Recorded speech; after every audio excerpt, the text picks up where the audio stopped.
감사합니다. 우리가 오늘 읽은 본문은 이제까지는 예수님께서 하나님 나라의 복음을 전하시면서 가르치시고 전하시고 또 치유하시는 그러한 사건을 보았습니다. 귀신도 쫓아내시고 병든 자도 일으켜 주시고, 그런데 이제 예수님이 육신으로는 더 이상 제자들과 육신으로는 영원히 함께 있지 못합니다. 물론 우리와도 함께 하시고 영으로 함께 하시지만 사람으로 오신 예수님은 그때가 전부인 것이죠. 그래서 제자들에게 예수님의 남은 과업을 명령하시기 위해서 예수님 계실 때 전도 훈련을 시키시는 그런 장면입니다. 역시 이 본문은 너무나 중요해서 마태복음 10장에도 나오고 또 마가복음 6장, 그리고 오늘 여기 누가복음 6장, 9장 이렇게 공관복음에 다 등장하는 사건들은 매우 중요한 그런 것이죠. 그런데 저는 오늘 본문을 묵상하고 또 여러 책들과 또 이렇게 설교를 들으면서 굉장히 고민이 많이 들었습니다. 왜냐하면 이제까지는 예수님이 능력을 행하셨고 그거는 우리가 믿고 아멘 할 수 있는 일이잖아요. 그런데 이제 제자들이 그 예수님의 능력과 권위를 부여받습니다. 그리고 제자들이 이제 그 일을 하게 되는데, 열두 제자들 사도들에게 예수님이 그 권능을 주신 것이 초대교회 사도행전까지 이어지면서 막 그런 기적들이 나타나죠. 근데 문제는, 그렇다면 이 말씀을 우리의 삶에 어떻게 적용해야 하는가라는 문제 앞에, 우리 현실의 문제 앞에 덜컥 겁이 나게 되는 거죠. 나에게 그런 능력이 있나? 그래서 우리 모두는 제가 이렇게 우리 능력 가지고 복음 전합시다 이렇게 선포하면 아멘 하면 참 좋을 텐데, 저에게 그런 능력이 없어서 믿음이 부족해서 그런 생각이 들어요. 물론 오늘날 우리 신자된 것이 뭐 귀신이 떠나가서 믿게 되거나 여러분들이 삶에서 그런 기적을 체험하고 믿게 되신 분들이 혹 있지만 전부 다 그렇지는 않죠. 또 본문 가운데 살펴보겠지만 이 축기와 귀신을 쫓아내는 축기와 또 병을 치유하는 치유의 사건이 복음 전도와 아주 기계적으로 항상 같이 일어나는 것은 또 아니죠. 우리 기적도 많이 있지만 사도들이 전하는 이 사도행전이나 그런 데 보면 설교 말씀을 통해서 굉장한 큰 부흥과 각성이 일어나고 성령의 역사가 일어나는 것이 훨씬 더 많고 또 다양하게 일어납니다. 그럼에도 불구하고 그때 역사하셨던 성령님의 역사나 지금이나 우리는 동일한 줄 믿습니다. 우리는 그것을 믿어요. 그렇게 오늘날은 이러한 기적들이 끊어졌다고 말할 수가 없죠. 여전히 선교지에서나 또 하나님께서 특별히 원하시는 상황에서는 정말 길이 열리고 그러한 정말 죽을 위험 속에서도 그런 간증들을 우리가 많이 듣습니다. 그래서 그런지 우리 마음엔 항상 그런 갈급함이 있지요. 또 그래서 교회마다 그런 간증을 하게 하고 선교사님들이 오셔서 그런 말씀해 주시면 얼마나 또 우리 도움이 되는지 몰라요. 하나님이 여전히 역사하시는구나 하는 것 참 좋습니다. 그래서 제가 요즘에 그 한 달에 한 두 번 정도 이렇게 우리 노예 우리 같은 시찰에 계신 세상령 교회란 그 교회 목사님께서 추천을 해주셔서 함께 성경 공부를 하는데요. 우리 교수님도 계시고 그래요. 그래서 공부를 하고 또 식사를 제공해 주셔서 맛있게 밥을 먹고 이렇게 차를 마시면서 이렇게 교회에 관한 또 목회에 관한 많은 말씀을 좋은 얘기를 해주시는데, 그분들이 그렇게 은사파나 뭐 신비주의는 아님에도 불구하고 저에게 이래요. 목사님, 성도들에게 안수기도를 좀 해주시라고. 안수기도를 하면 이렇게 야고보서에 나온 것처럼 너희 중에 병든 자가 있느냐 장로들을 청하여 기도할 것이고 기름을 붓고 기도하고 이런 것이 있기 때문에 여전히 그런 치유의 사역이 얼마나 중요한지 모른다고 말씀해 주시면 그렇지 하면서 가슴이 설레면서 그렇지 그런 게 있어야 되지 하면서 하다가도 또 여러분들도 우리 교회 목사님이 병든 자에게 손을 얹고 기도하는데 막 치유가 되면 또 이게 얼마나 또 능력이 막 그렇겠어요. 다른 교회가 자랑하고 싶을 건 아니겠습니까? 좋은 거죠. 그러면서 제가 그런 순진한 질문을 했습니다. 목사님, 그런데 제가 만약에 손을 얹고 기도했는데 안 나오면 어떡하죠? 그런 질문을 했어요. 믿음이 부족한 거겠죠. 굉장히 김 빠지는 소리일 거예요. 제가 기도만 해주고 좋은 병원에 가서, 우리 교회는 의료인도 많거든요. 잘 이렇게 연결해주면 되지 않을까요? 목회 초년생인 저에게 참 많은 분들이 협력해서 설득을 저에게 해주시고 그러셨어요. 그런데 또 한편으로 생각해 보면 그러한 기적이 날마다 일어나면 또 기적이 아닌 것이죠. 처음에는 뭐 텔레비전 나오는 게 기적이고 또 전화 통화하는 게 기적이지만 이제는 걸어다니면서 손에다가 TV 들고 다니는 게 옛날에는 그런 거짓말이 어딨냐 그랬는데 이젠 그게 기적이 아니잖아요. 그건 전자산업의 얘기지만 정말 병 고치는 일이 병원 갈 필요 없이 교회에서 계속 병이 고쳐지면 그건 기적이 이미 아닌 거겠죠. 제가 말씀드리고자 하는 바는 우리는 교회 공동체에 환자가 있거나 급한 일이 있으면 우리는 당연히 함께 기도해야 되고요. 성령의 역사는 일어납니다. 우리는 그것을 부인할 수 없어요. 그러면서 우리가 또 지혜롭게 할 것은 제가 이런 말씀을 드리지 않아도 우리가 병들었을 때 좋은 병원에서 좋은 선생님을 만나는 것, 또 경제적으로나 법적으로 문제가 있을 때 기도해야 되지만 또 좋은 사회에 좋은 사람들을 통해서 도움을 얻는 것이 결코 믿음 없는 행위는 아니지 않습니까? 우리가 그렇게 분별하고 지혜롭게 하는 것은 제가 강조하지 않아도 우리는 너무나 잘 알고 있습니다. 또한 우리가 하나님께 기도할 때 바른 자세가 나의 소원 성취나 혹은 내 개인적인 그 뜻을 관철시키는 게 기도는 아니잖아요. 거기다가 하나님이 우리에게 어떤 일을 주셨다면 우리가 새벽에 보는 그 나사로 이야기처럼 하나님께서 그 병이 들린 죽을 병이 들렸는데도 이거는 죽을 병이 아니라 하나님의 뜻을 나타내기 위한 것이다. 하나님의 영광을 위한 것이다라고 했던 것처럼 우리 삶에 어떤 문제들이 있을 때 하나님 이건 꼭 이루어 주셔야 됩니다라는 게 목적이 아니라 하나님이 나에게 이런 일을 왜 주셨을까 하는 그런 또 시각이 우리에게 있어야 합니다. 그것이 정말 하나님 입장에서 우리가 신앙생활 하는 것이죠. 우리는 항상 우리 입장에서만 하잖아요. 우리 입장에서 예배드리고 내 기분이 좋아야 되고 내 성향에 맞아야 되고 그러나 그런 건 상관이 없는 거예요. 사실상 하나님께 영광 돌리는 것은 내 처지와 내 문제는 사실상 되면 너무나 감사하겠지만 그것과 상관없이 구원해 주신 하나님을 우리는 예배한다는 거죠. 그래서 사랑하는 성도 여러분, 제가 믿음이 부족해서 이렇게 서론이 길고 있습니다. 그러나 역시 우리가 성경 말씀을 볼 때 절대 치우치지 말아야 되는 것은요. 우리 연약한 인생들이 바라고 소원하는 것은 다 같을 거예요. 하나님이 내 말만 들어주셨으면 좋겠고 나만 사랑해 주셨으면 좋겠죠. 그래서 내가 아프고 힘들고 어려울 때 금방 이렇게 응답해 주시면 너무 좋을 것 같습니다. 그러나 우리가 잊지 말아야 할 것은요. 하나님은 우리 한 사람 한 사람을 너무나 사랑하시지만 하나님은 모든 일을 그분의 뜻대로 행하시는 우리의 주인 되신 하나님인 줄 믿습니다. 그러니까 그분이 하시는 것이고 우리는 그분의 일에 동참할 때 영광을 경험하는 것뿐이에요. 오늘 제자들을 보내시면서 예수님의 일을 대신할 때 예수님이 하시는 권능을 주시고 그걸 함께 영광 받는 것이지 마치 제자들에게 어떤 능력을 나눠 주시거나 그래서 그 제자들을 뛰어나게 하시거나 그런 것이 아니죠. 그래서 우리가 하나님을 좌지우지하거나 막 보좌를 흔드는 막 그런 것은 참 말도 안 되는 것입니다. 그리고 우리가 아직은 죽어가는 많은 영혼들이 있기 때문에 먼저 믿은 우리가 내 문제에 집착하는 것이 아니라 정말 아직 죽어져가는 영혼들, 아직 복음을 모르는 사람들을 위해서 부름받은 제자라는 사실들을 알 때 우리의 영광이나 이익을 구하는 것이 아니라 하나님의 영광. 우리가 예배하고 우리의 삶이 어떻게 기도 응답이 되고 이런 것이 이것조차도 하나님의 영광이구나. 이렇게 생각할 때 우리는 하나님의 뜻에 순종하면 그 영광스러움을 우리 삶에 경험하게 될 줄 믿습니다. 그래서 우리가 능력을 경험하는 것, 또 그런 치유와 이런 것이 하나님과 연결되어 있지 않으면 사실상 이방 우상 종교나 크게 다르지 않아요. 어떤 그 무당이나 어떤 그 세상 사람들도 그렇게 자기 욕구를 채우지 않습니까? 그러나 하나님이 우리가 하나님의 영광과 연결되지 않는 어떤 능력과 이따가 또 보시겠지만 뭐 귀신이 떠나간다 할지라도 이 불법을 행하는 자들아 막 이렇게 호통하실 때가 있는 것이죠.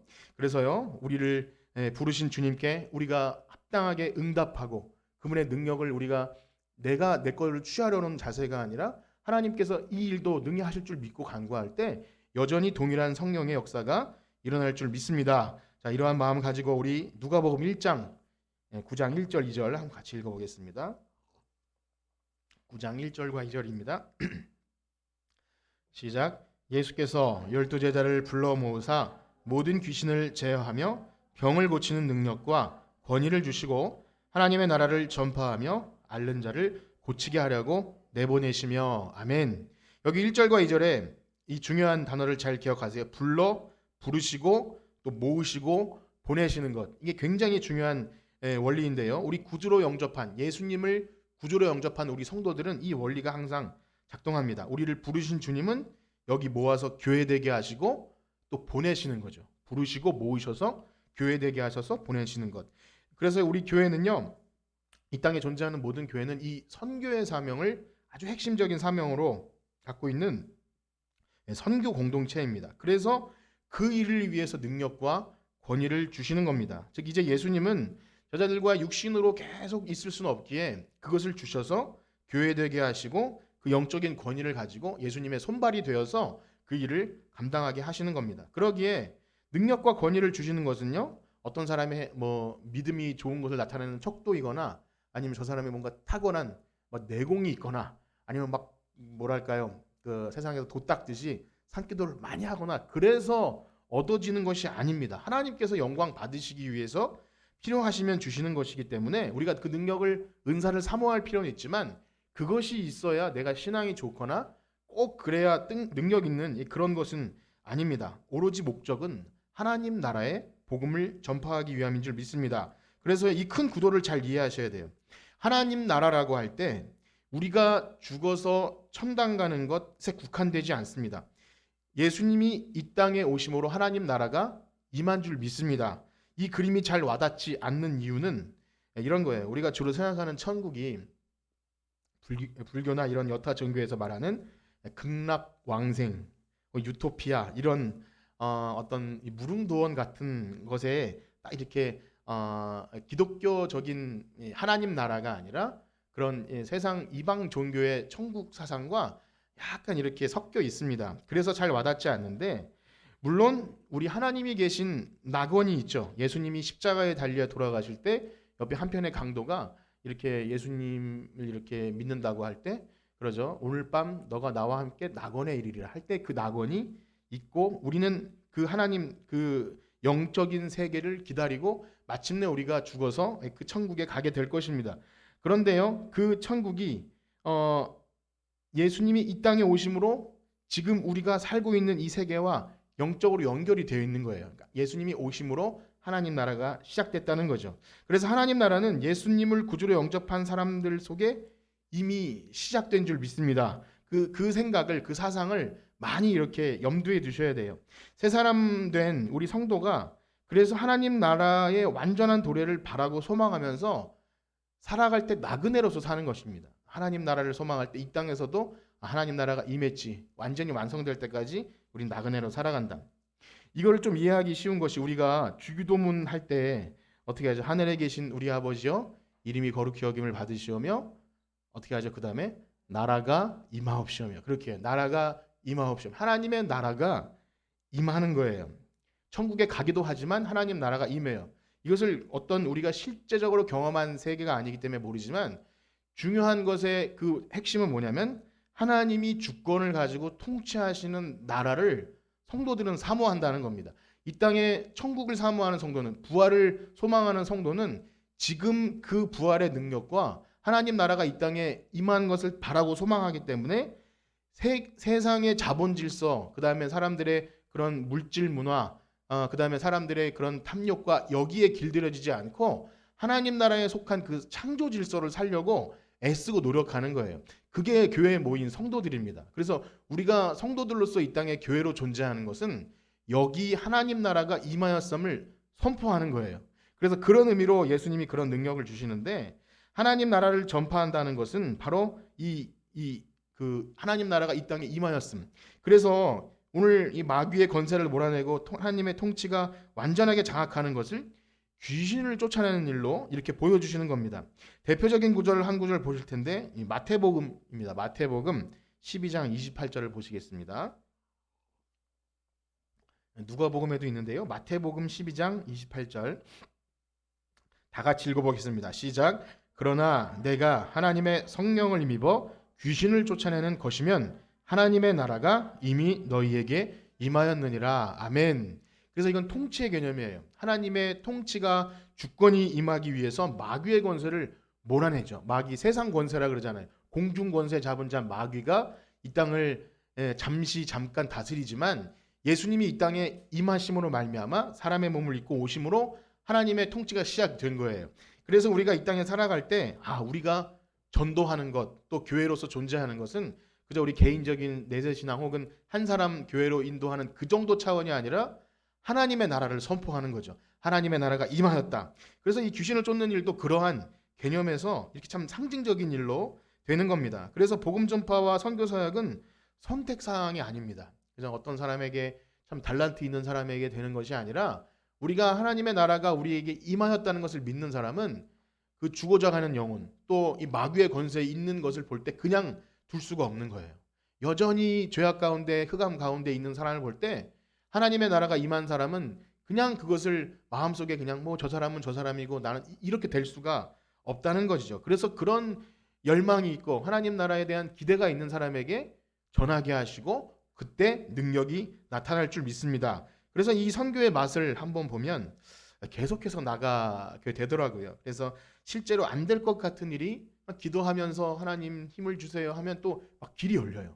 재정적인 문제도 해결이 되고 강팍했던 그런 이 좀 악한 영에 대한 감각들이 생겨요. 그 선교지나 좀 아주 극명하게 이렇게 좀 이 우상 숭배하는 그런 곳에는 그런 거 있을 때 근데 정말 그곳에서 선포하면서 복음을 전하고 참 열악한 가운데 나갈 때 거기서 막 변화되는 일이 있잖아요. 그럼 막 얼마나 황홀하고 영광스럽고 구름 위를 걸어 다니는 것 같은지 정말 그런 일들이 지금도 일어납니다. 그런데 우리가 그러한 역사를 별로 경험해 보지 못했는데 제가 이런 말씀을 드리면 좀 구데기 무서 장못 담그는 식의 그런 얘기가 될 수도 있지만 우리가 좀 기억해야 될 것이 뭐냐면 우리가 꼭 아셔야 될 것은 그러한 특수한 선교지의 상황에서 얻게 되는 경험과 체험들이 우리를 힘나게 하고 막 이렇게 좀 역동적으로 뜨거워지기도 하지만 그것이 전부는 아닙니다. 우리의 신앙생활이 그것이 전부는 아니에요. 선교사님들도 거기서 여러 가지 인격적인 문제로 많이 싸움도 하고요. 그러한 하나님의 능력을 경험해도 그리고 선교지에 나가서 뭐 단기 선교나 뭐 짧게 나가서 하나님의 일하심이 이랬다고 경험하고 했지만 실제 교회로 돌아와서 성숙한 신자가 되는 것은 또 별개의 일이라는 것입니다. 즉 특별한 상황에서 뜨거워지는 것이 있지만 우리의 신앙생활은 일상에서 우리의 만나는 사람들과 관계 속에서 성령으로 변화받은 그런 성숙한 모습으로 잘 연결되어야 되는데 그렇지 않은 경우도 가끔씩 있어요. 제가 여러분들 경험해 보지도 못한 그런 것들에 대한 우려를 드리는 것이 너무나 죄송하지만 그래도 이 코로나로 인해서 2020년이 딱 되기 전에 제가 그 계획을 가지고 필리핀에 갔다가 코로나의 마지막 물결에 딱 끊겨버리고 함께 그 동서울 소망교회 가는 교회도 2년 동안 물품만 준비해놓고 필리핀에 보내기만 하고 못 가고 있습니다. 길이 막혔죠. 그런데 저는 속히 그런 날이 오기를 기대합니다. 이 선교지에서 경험할 수 있는 그 하나님의 역사도 엄청나거든요. 말씀드리고자 하는 것은 우리는 그러한 능력을 사모해야 되지만 그러나 중요한 건 그것이 전부는 아니기에 우리 삶 속에서 이미 시작되어야 한다는 것입니다. 그래서 우리도요 예수님의 제자로서 이러한 능력과 이 권능을 사모해야 되는 거죠. 그런데 말씀드린 대로 잊지 말아야 할 것이 있어요. 제가 왜 그런 얘기를 들었냐면 우리 3절과 4절을 한번 읽어보겠습니다. 3절과 4절 시작. 이르시되 여행을 위하여 아무것도 가지지 말라. 지팡이나 배낭이나 양식이나 돈이나 두벌옷을 가지지 말며 어느 집에 들어가든지 거기서 머물다가 거기서 떠나라. 아멘. 즉 복음을 전하는 복음의 내용 또 능력과 권위 좋습니다. 근데 함께 가야 할 것이 뭐냐면 삶이죠. 삶. 그 사람의 인격. 복음은 그 사람의 인격을 통해 전해지는데 그 사람이 정말 이 물질에 대한 개념과 인간관계에 대한 개념이 없다면 아무리 능력이 있고 막 귀신이 나가고 해도 그것이 제대로 복음이 전달되는 것이 아니죠. 능력만 있고 병만 고친다고 올바른 복음이라고 말할 수 없어요. 만약 복음 전하는 사역자가 예를 들어서 막 입이 거칠다든지 혹은 뭐 경제관념이 없고 사치를 한다든지 그렇다면 이 복음이 왜곡될 수가 있죠. 어떤 부요함으로 복받은 상징이 그러함으로 그렇다면 왜곡될 수가 있는 게 이런 말씀드리면 너무 죄송하지만 과거에 부흥 강사 목사님들이 작은 교회 갈 때나 어떨 때 꼭 좋은 세단 승용차를 꼭 타고 가셔야 했나 봐요.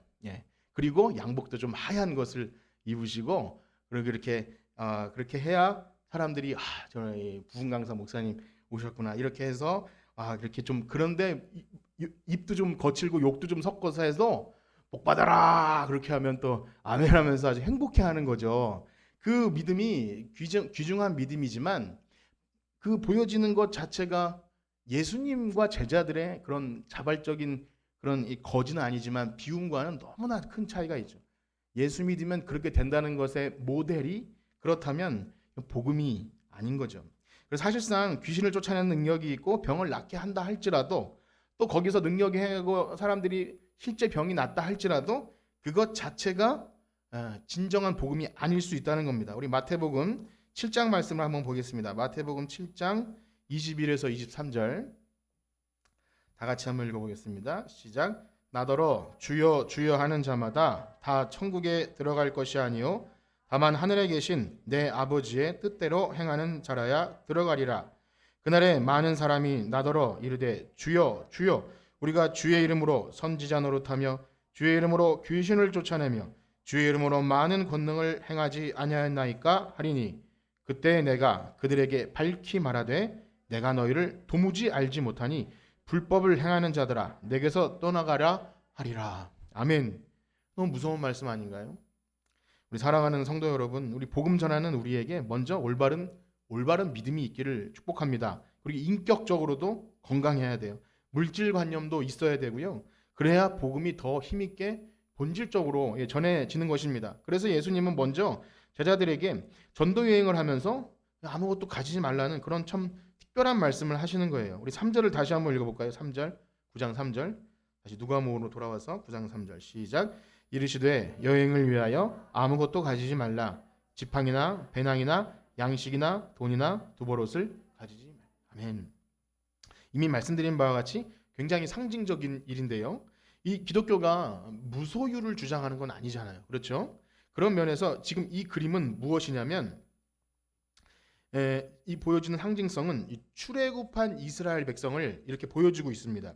출애굽한 이스라엘 백성이 광야에서 40년간 지내면서 처음 뭘 가지고 나왔겠지만 다 떨어지고 없는 거예요. 그때마다 하나님께서 하늘에서 만나가 내리고 메추라기가 내리고 이런 또 바위에서 물이 터진 사건은요. 그냥 그들에게 갑자기 없으니까 먹을 것이 갑자기 떨어져서 굉장한 능력으로 주시는 그런 구도가 아닙니다. 그러니까 그것이 이 신약시대 예수님이 오병이어의 기적을 베푸신 거 마찬가지인데 갑자기 뭐 하시다가 아유 이거 밥이 떨어졌네 어떻게 하지 하다가 이렇게 주시는 그런 사건이 아니라 굉장히 치밀하게 계획해서 하나님이 하시는 일을 보여주는데 그저 한 민족을 해방시키는 그런 일이 아니라 이 사건을 보고 모든 민족이 이걸 보고 하나님이 살아계시구나. 하나님께서 하나님 말씀만 듣고 광야로 나가도 먹여 살리시는구나. 그것을 보게 하시는 거예요. 그래서 사람이 떡으로만 살 것이 아니요 하나님의 말씀으로 살아간다는 것을 경험하는 현장이 그 출애굽 광야 현장이었습니다. 우리 신명기 말씀을 한번 같이 읽어보겠습니다. 신명기 8장 2절에서 4절입니다. 다 같이 읽어보겠습니다. 시작. 내 하나님 여호와께서 이 40년 동안에 내게 광야 길을 걷게 하신 것을 기억하라. 이는 너를 낮추시며 너를 시험하사 내 마음이 어떠한지 그 명령을 지키는지 지키지 않는지를 알려 하심이라. 너를 낮추시며 너를 시험하며 너를 알지 못하며 내 조상들도 알지 못하던 만나를 내게 먹이신 것은 사람이 떡으로만 사는 것이 아니요 여호와의 입으로 나오는 모든 말씀으로 사는 줄을 내가 알게 하려 하심이라. 이 40년 동안에 내 의복이 헤어지지 아니하였고 내 발이 부르트지 아니하였느니라. 아멘. 그래서 지금 이 장면이 부르시고 모으시고 보내시는 이 장면이 마치 출애굽 역사처럼 내가 너희를 책임질 테니까 어디 가도 내가 책임질 테니까 그냥 가라. 그렇게 말씀해 주시고 있는 겁니다. 그래서 만나를 볼 때, 메추라기를 볼 때, 또 의복이 떨어지지 않고 이걸 볼 때 우리 개인적으로 하나님이 내 먹을 걸 책임지시는구나. 여기에 머물러서는 안 되죠. 하나님이 내가 배고프니까 기도 응답해서 먹을 걸 주시는구나. 여기에 갇히면 안 되고 이 일 때문에 하나님께서 나를 구원 역사에 동참시키시는구나. 여러분 이 일로 기뻐하시길 축복합니다. 여러분들의 기도 응답이나 이런 것이 하나님의 뜻과 연결되지 않으면 그저 이방 우상 종교나 마찬가지라는 거죠. 그렇기 때문에 복음 전하는 자에게 있어서도요. 말로만 복음 전할 뿐만 아니라 이 과정이 너무 중요합니다. 과정. 이 과정조차 하나님께 온전히 의존되어 있는지. 그러니까 사람의 계획과 생각, 물론 물질이 있고 우리가 재정적으로 또 모으고 하는 것이 맞지만 과정조차가 어디에 의존되어 있는지를 보면 그것이 하나님의 역사인지를 금방 드러납니다. 그래서 사도행전에 보면 그런 전도 역사가 너무나 많이 일어나죠. 정말 그 죽음의 고비에서도 살려주시고 그 초대교회 성도들이 그 없는 가운데서도 물질을 모아서 예루살렘 교회에 또 이렇게 구제 헌금을 하고 이런 모든 과정들이 하나님의 역사를 보게 하는 것입니다. 그래서 이어서 예수님은 파송하는 제자들에게 이러한 말씀을 또 같이 하십니다. 우리 4절 9장 4절입니다. 누가복음 9장 4절 시작. 어느 집에 들어가든지 거기서 머물다가 거기서 떠나라. 아멘. 이 말씀은요, 당시의 문화를 좀 반영한 것이면서 우리 실제적으로 이해가 금방 되는 말씀인데, 당시의 문화는요, 그 유대인들의 관습이 나그네 환대법이 있어서 한 집에 이렇게 여행자나 방문자가 머물게 되었을 때 만약에 좀 여러 가지 뭐 어떤 문제든지 간에 여기가 좀 열악하든지 해서 그냥 가면 그 주인에게 굉장히 결례인 것입니다. 그래서 그냥 나오면은 거기 그 문화에 따라서 굉장히 그 주인에게 약간 자존심을 상하게 하는 그런 일이었어요. 이것도 현실적으로도 그렇습니다. 만약 전도하러 가는 사람이 어느 집에서 자기를 영접해 주었어요. 참 귀한 일인데 거기가 좀 열악했다는 거죠. 예를 들면. 그런데 다른 곳에서 더 좋은 시설과 이렇게 더 편하게 묵을 수 있는 곳이 있어서 이렇게 이곳으로 오십시오 할 때 만약에 그걸로 옮긴다면 물론 뭐 그 사람이 기분이 어떨지 모르겠지만 그 자세가 아니라는 거예요. 물론 오늘날 우리 문화 속에서 이런 나그네 환대법이 그런 정서는 없다 할지라도 그런 겁니다. 아까도 부흥 뭐 강사 목사님 얘기했지만 어릴 적의 기억은 그래요. 어느 작은 교회나 시골 교회에 부흥 강사 목사님이 가시면 그 교회 권사님이나 집사님이 자신의 집도 내어주시고 이렇게 상도 차려주셔서 이렇게 융숭하게 대접을 합니다. 주의 종을 모신다는 그런 마음을 가지고 이렇게 모시는 거죠. 선교지에서도 그러한 일이 참 많고요. 그렇게 참 하나님께서 역사하시는 곳에 좀 많은 귀한 섬김들이 있습니다. 그런데 만약 그 헌신한 짐이 좀 남루하고 좀 열악한데 또 다른 권사님 집에서 이쪽으로 모시자고 그렇게 한 예를 이건 뭐 실제로 있었던 일이 아닙니다. 그렇게 했어요. 그런데 그럼 그게 낫겠다고 하는데 그 원래 집에서 괜찮습니다. 절로 가십시오 하면서 마음속에 뭐 복음 전하는 분들도 별 수 없는데 더 좋은 곳 가는구나라는 마음이 들면 복음이 약간 퇴색되지 않을까 하는 그런 마음이죠. 이것은 뭐 죄도 아니고 율법도 아니지만 바로 말씀 전하는 복음 전하는 자의 삶에 대한 어떤 취지입니다. 그래서 만약 복음 전하는 자의 그 자그마한 일 때문에 복음의 진실성이 조금이라도 이렇게 뭐 퇴색된다면 걸림돌이 돼서는 안 된다는 거죠. 그래서 사도 바울이 이런 고백을 합니다. 내가 여러 사람에게 여러 모양이 된 것, 또 시장에서 파는 것을 묻지 않고 먹는 것은 내가 혹시 꺼림칙하거나 아니면 나의 정상에 맞지 않는다 해도 그 사람이 혹시 마음의 문을 닫아버리면 안 되겠기에 내가 그 사람에게 맞추는 것, 나의 어떤 그런 것을 포기하고 내려놓는 것, 그게 복음 전하는 자의 자세인 것이죠. 그래서 우리가 먼저 믿은 사람들에게 참 요구되어질 것은요, 나중 믿은 사람들에게 뭐 이것이 법인데 혹은 그런 법이 어딨냐고 하는 그런 식의 태도는 굉장히 이게 복음의 진리가 아니고서는 그런 것은 굉장히 맞지 않습니다. 그냥 나를 비우고 낮추고 하는 것과는 전혀 상관이 없는 것이죠. 그렇습니다. 여러분, 복음을 위해 우리의 고집을 내려놓기를 축복합니다. 불편을 감수하고 이렇게 하는 것은요, 내가 잘났기 때문이 아니라 나를 위해 그 불편을 감수하고 이 땅에 오신 예수님, 얼마나 불편한 몸을 입으셨겠습니까? 그 하나님께서 그리고 모진 고난을 당하심을 기억할 때 우리도 마땅히 그러한 불편을 감수하는 것 참 기쁜 마음으로 감수해야겠죠. 자, 마지막으로 예수님은요, 제자들에게 이런 말씀을 하십니다. 5절과 6절입니다. 5절과 6절. 다 같이 한번 읽어보겠습니다. 시작. 누구든지 너희를 영접하지 아니하거든 그 성에서 떠날 때에 너희 발에서 먼지를 떨어버려 그들에게 증거를 삼으라 하시니 제자들이 나가 각 마을에 두루다니며 곳곳에 복음을 전하며 병을 고치더라. 아멘. 역시 5절 말씀도요, 좀 여러 가지 해석이 있지만 또 유대인들의 관습이 그런 것이 있대요. 이방인들을 부정하다 여겼잖아요, 유대인들은. 그래서 자기네 동네가 아닌 이방인의 땅을 어때 갈 일이 있어서 갔다가 돌아오면 그 경계선을 넘으면 거기서 이제 발을 탁탁 터는 거죠. 부정하다 그런 고실의 그런 거예요. 어쨌든 털어버리는 그런 관습이 있어요. 그래서 그런 관습의 의미로 적용하면 좀 교만해 보이죠.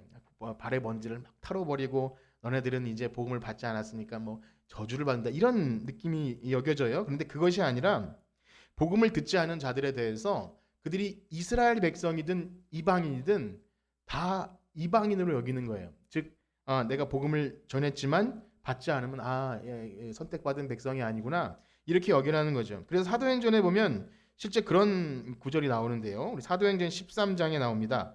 사도행전 13장 50절에서 52절 다 같이 한번 읽어보겠습니다. 사도행전 13장 50절에서 52절 시작. 이에 유대인들이 경건한 귀부인들과 그 신의 유적자들을 선동하여 바울과 바나바를 박해하게 하여 그 지역에서 쫓아내니 두 사람이 그들을 향하여 발에 티끌을 떨어버리고 이고니온으로 가거늘 제자들은 기쁨과 성령이 충만하니라. 아멘. 그래서 이런 행위를 했지만 제자들은 기쁨과 성령이 충만한 상태에서 이렇게 한 거예요. 그래서 이게 좀 어찌 보면 무서운 말씀이 있지만 복음 전하는 자들에게는 자유함이 있는 거죠. 즉 먼지를 털어버림으로써 복음을 전하긴 했지만 열매를 맺게 하시는 분은 하나님이시라는 것을 인정하는 거예요. 그리고 근본적으로 복음의 특징이 그렇다는 겁니다. 우리가 먼저 믿은 사람이 복음 전해야 될 의문이 있지만 복음이 땅에 씨앗에 뿌려졌을 때 자라나게 하시는 분은 하나님이시기 때문에 꼭 참 마음이 안타깝고 이렇게 열심히 복음을 전하고 그렇게 헌신했는데 뭔가 열매가 없을 때 두려워하거나 낙심하지 말 것은 그것도 하나님의 일인 거죠. 그렇다고 마치 그 요나 선지자 아시죠? 요나 선지자가 그 니느웨에 복음을 대충 전하고 나서 야 너네 안 받아들였으니까 저주받아 이런 태도는 아닌 거죠. 방금 사도행전에 나온 것처럼 박해를 받더라도 기쁨으로 저주하거나 섭섭해하지 않고 이것은 우리의 영역이 아니구나 할 수 없는 거구나 하고 결과조차 하나님께 맡기는 것 참 우리에게 그러한 마음이 있어야 할 줄 믿습니다. 전도를 해보셨거나 혹은 한 영혼을 참 진심으로 섬겨보신 분들은 그런 경험을 하실 거예요. 한두 번쯤은 겪습니다. 찾아가기도 하고 문을 두드리기도 하고 뭐 전도는 아니겠지만 신방을 가기도 하고 한 영혼을 섬길 때 우리 목장 리더님도 그런 보고를 해주셔요. 연락도 안 되고 문도 열어주지 않아서 그냥 문 앞에 선물만 하나 걸어드리고 왔어요. 전 그게 증거 같아요. 발을 털어버린 건 아니지만 그래도 우리가 할 수 있는 것은 하는 것. 참 안타까운 일이죠. 그것이 우리 마음대로 뜻대로 되지 않을 때 참 나에게 능력이 없는가 참 그렇지만 우리가 할 일을 하는 것은 뭐냐면 이 일은 주님의 일이고 대신하는 것뿐이에요. 주님도 충분히 고통받으셨고 요한복음에 보면 그렇게 진실로 너희에게 이르노니 해도 사람들이 잘 안 받아들여요. 마음이 얼마나 강팍한지 우리가 깰 수 없는 것 같아요. 그래서 그것도 성령의 역사로 하는 것 우리가 그것도 큰 능력인 줄 믿습니다. 그거 우리가 기도해야 되는 거죠. 자, 그렇습니다. 우리가 주님께 맡겨드리는 것 근본적으로 예수님의 일을 대신한다는 것을 믿고 결과도 영광도 주님의 것임을 믿는 것 우리 전하는 자의 자세입니다. 오늘 이렇게 예수님이 제자들을 파송하시면서 당부하시는 말씀들을 살펴봤는데요. 여러분 아시죠? 그 말씀은 누구에게 적용하는 거죠? 누구에게 적용하는 거죠? 나에게 적용하는 거예요. 나와 우리 교회. 그때 그랬구나. 그걸로 끝이면 안 되는 거죠. 그래서 제가 서두에 고민을 했다는 거예요.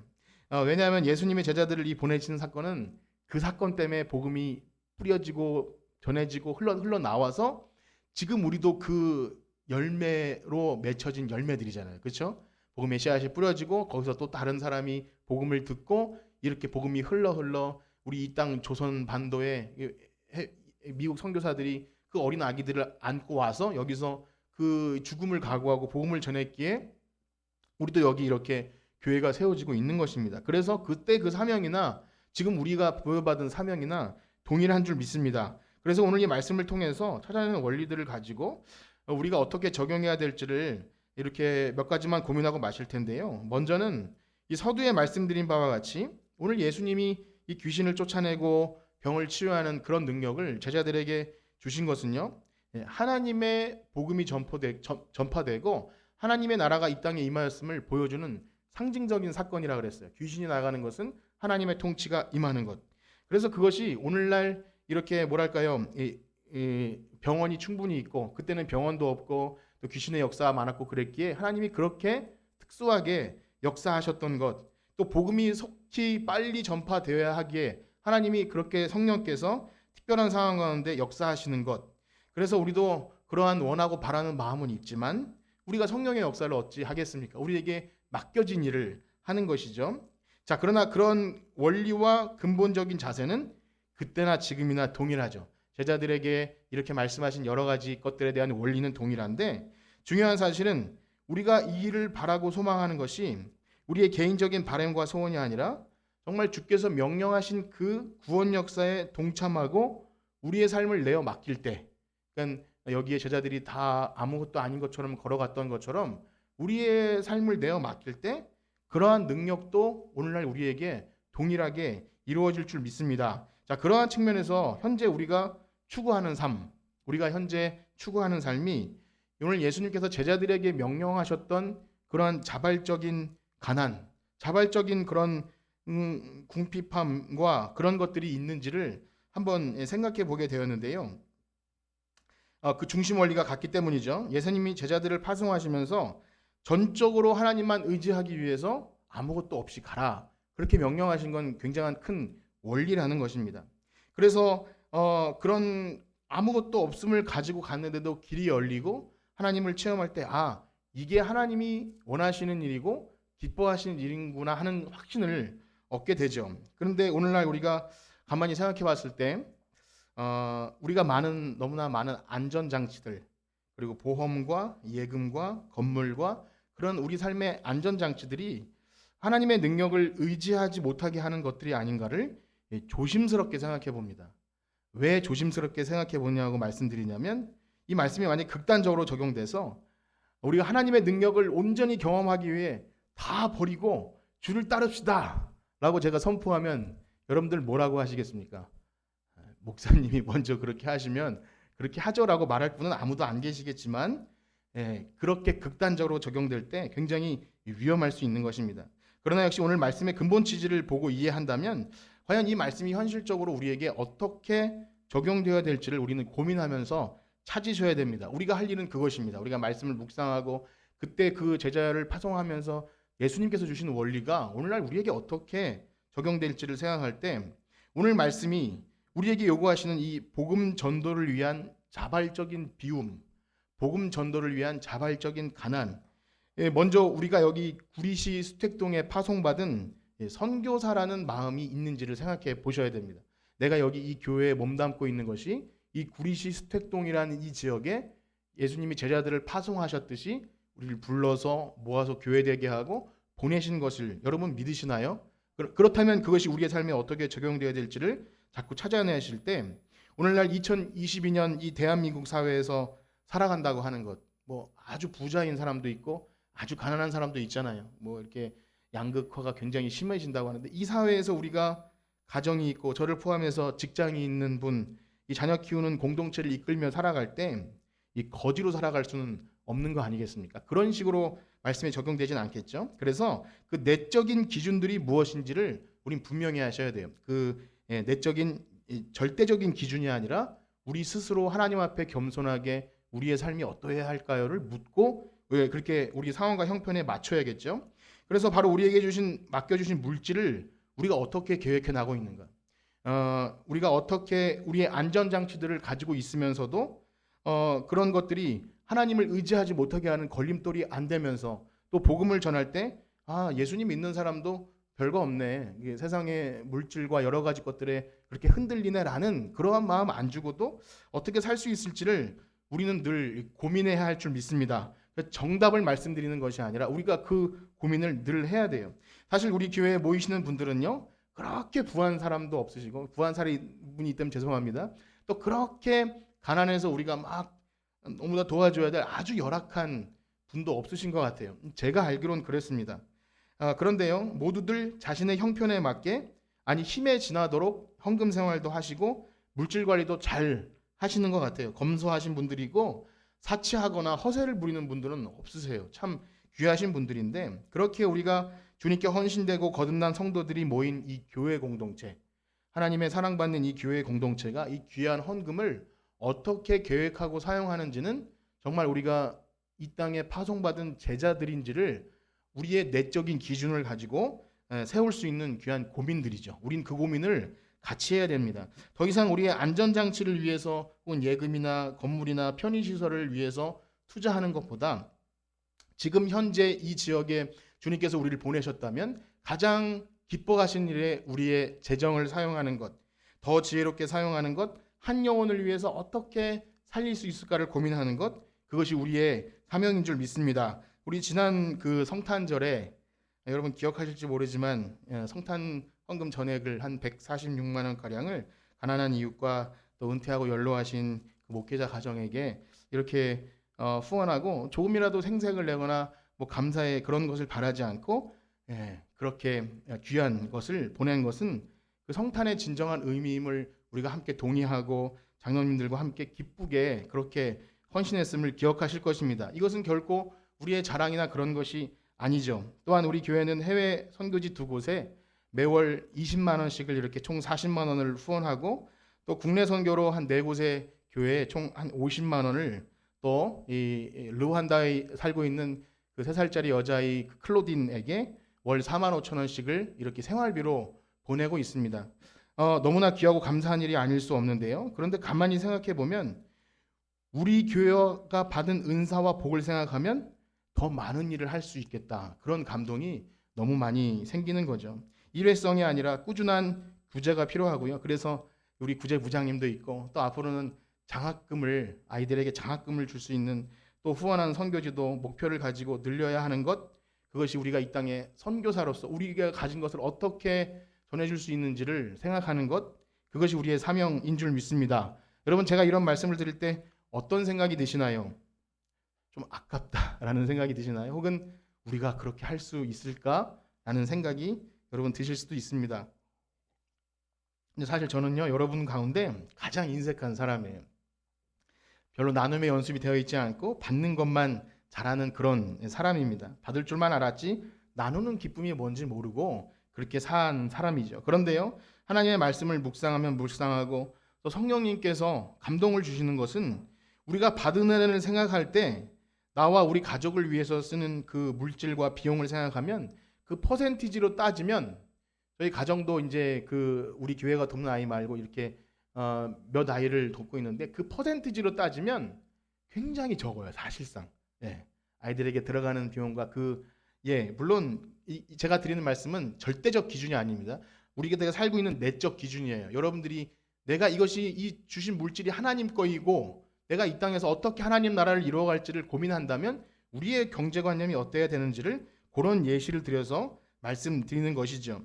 그래서 하나님 말씀을 보면 볼수록 그것을 고민할 수밖에 없고요. 우리 모두 다 머지않아서 주님 앞에 서게 될 것 아닙니까? 그렇죠? 우리가 가진 모든 것 다 싸가지고 갈 수가 없어요.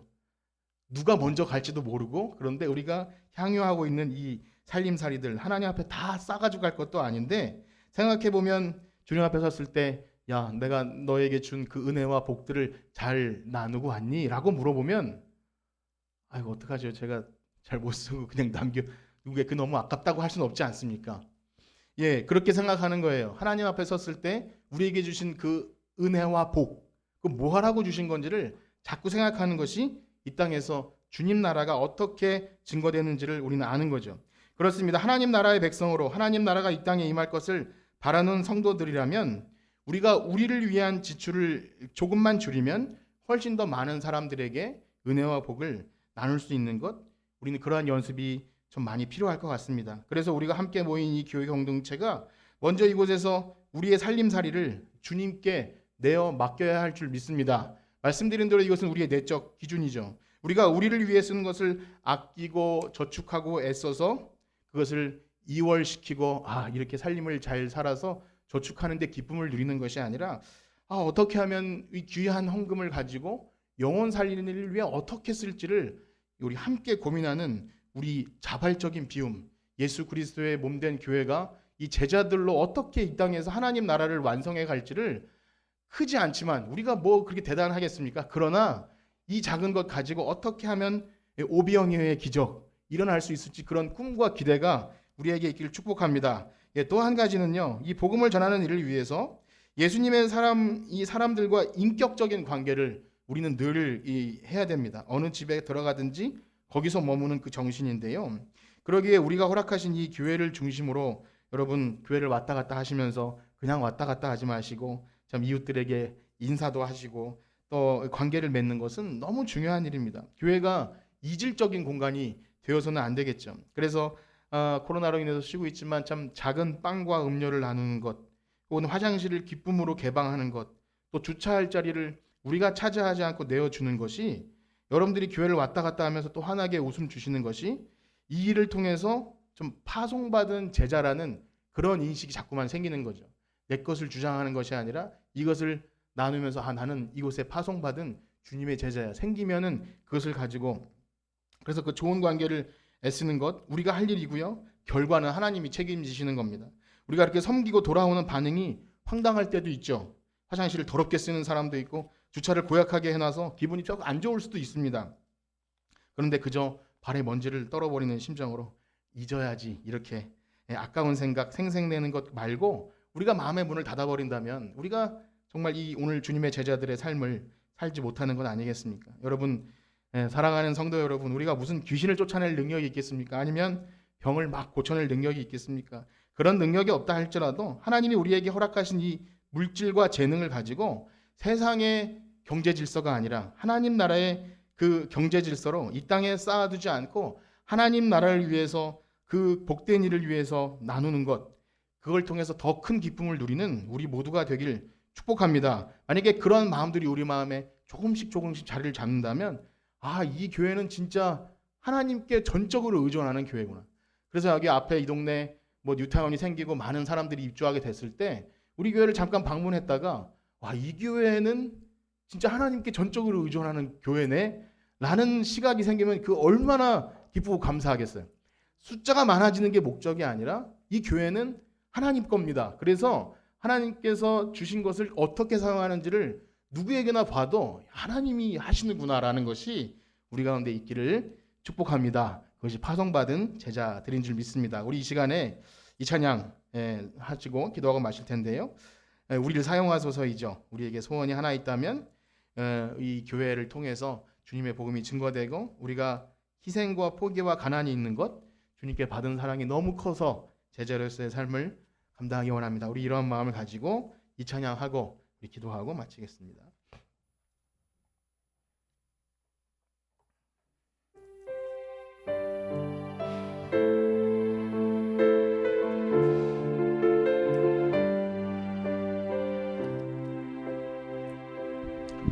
우리에겐 소원이 하나 있네. 주님 다시 오실 그날까지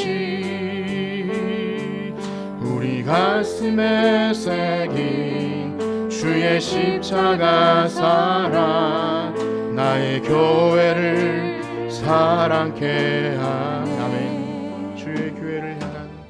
주의 교회를 향한 우리 마음, 희생과 포기와 가난과 고난, 하물며 죽음조차 우릴 막을 수 없네. 우리 교회는 이 땅의 희망, 교회를 교회 되게, 예배되게 우리를 사용하소서. 진정한 붕의 날 오늘 임하도록 우리를 교회를 교회되게, 예배를 예배되게, 교회를 교회되게, 예배되게 우리를 사용하소. 아멘. 온전한 붕의 날 오늘 임하도록 우리, 아멘. 교회를 교회되게, 예배를 예배되게, 교회를 교회되게,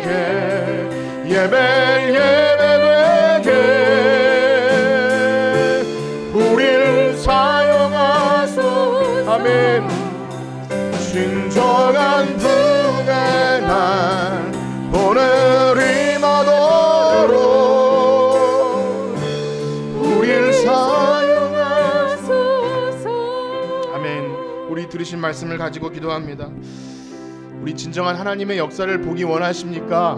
그렇다면 먼저 주님께 우리의 삶 전체를 내어 맡길 수 있는, 주님의 모든 것을 다 드려도 아깝지 않은 그러한 헌신이 있어야 우리가 바라는 그 기적과 놀라운 체험을 하게 될 것입니다.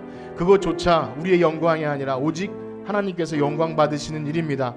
하나님, 우리가 이 땅에 교회로 존재하면서 그 제자로서, 주님 파송받은 선교사로서 자발적인 가난과 나눔이 있는 우리 교회 되게 하여 주시옵소서. 그럴 때 그리스도께서 영광 받으시고 하나님의 나라가 이 땅에 임함을 선포하는 우리 교회 되게 하여 주시옵소서. 우리 주님의 이름 세 번 부르짖고 기도합니다. 주여, 주여, 주여. 하나님, 우리를 사용하여 주시옵소서. 우리의 모든 것을 주님께 내어 맡깁니다. 하나님, 우리에게 주신 은사와 물질이 얼마나 많이 있습니까? 우리는 너무나 평안하여 안전하여 든든하여 하나님 그냥 여기에 앉아있고 싶은 사람들입니다. 그러나 하나님, 우리를 이 땅에 보내심은 그 일을 위해 보내신 것이 아닙니다. 하나님, 우리를 비워내게 하여 주시옵소서. 하나님, 일어서서 하나님 나가서 복음을 증거하기 위해 나를 포기하게 하여 주시옵시고 우리가 가진 것을 나눌 수 있는 용기를 허락하여 주시옵소서. 나눠도 써도 주님께서 주시고자 하면 주십니다. 하나님, 우리가 우리의 생각대로 우리의 재정을 운영하는 것이 아니라 살아계신 하나님께서 우리와 함께 하신다면 우리가 영혼을 위해 투자하고 죽어져가는 영혼을 위해 많은 것을 사용해도 하나님이 우리에게 채워주실 줄 믿습니다. 이것이 하나님께서 우리와 함께 하시는 증거이며 우리가 우리의 그릇이 아니라 그릇을 넓게 열고 입을 크게 열고 하나님께서 하시고 하자 하는 일을 우리는 감당할 수 있는 줄 믿습니다. 하나님, 우리가 준비되어져야 많은 영혼들을 보내줄 수 있습니다. 우리가 준비되어지지 않고 그저 우리의 살 길에 바쁜데 어찌 많은 영혼을 우리에게 맡기시겠습니까? 하나님, 준비되어지게 하시고 우리가 주님께 온전히 드림이 있게 하여 주시옵시고 하나님, 나라를 위해서 우리의 삶이 온전히 내어 맡겨질 때 하나님, 우리를 바라보시고 우리를 사용하여 주시고 마지막 때에 쓰임받는 하나님의 귀한 교회로 그렇게 예배가 예배되며 교회가 교회되는 주님께 사용받는 우리 모두가 되게 하여 주시옵소서. 하나님, 우리를 긍휼히 여겨 주시옵소서. 하나님, 우리의 죄악을 용서하여 주시옵소서. 하나님, 우리의 강박한 마음을 용서하여 주시옵소서. 날마다 성령으로 변화되어서 우리의 자리를 내어주게 하여 주시옵시고 서로가 서로에게 피차 권면하고 가르치고 그리스도의 말씀이 충만히 거하여서 하나님의 사랑으로 서로를 도울 수 있는, 나눌 수 있는 그리스도의 사랑이 우리 안에 있을 수 있도록 주님, 우리와 함께하여 주시옵소서. 이제는 우리 주 예수 그리스도의 은혜와 하나님의 사랑하심과 성령님의 교통하심이 오늘 이 땅, 이 동네에 파송받은 주님의 제자들이라는 사명을 가지고 하나님의 복음을 능력 있게 전파하기 원하는 성천교회 성도들 머리머리 위에 이제로부터 영원토록 함께 있을지어다. 아멘.